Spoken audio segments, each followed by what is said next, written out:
Sebelum masuk ke WC, kita menggulung terlebih dahulu celana kita hingga ke lutut. Kemudian membaca doa sebelum masuk WC. Allahumma inni a'udzubika minal khubusi wal khaba'is.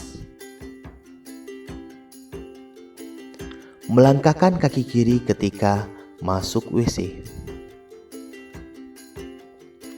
Ketika berada di dalam WC, manfaatkan lubang pada toilet untuk buang air kecil atau besar, bukan di lantai atau dinding toilet.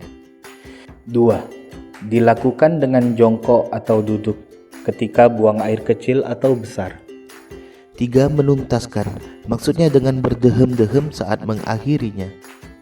4. Menggunakan tangan kiri ketika selesai membuang kotoran, kemudian membersihkannya dengan cara menyiramkan air. Siramlah lubang toilet dengan bersih 3 kali atau lebih.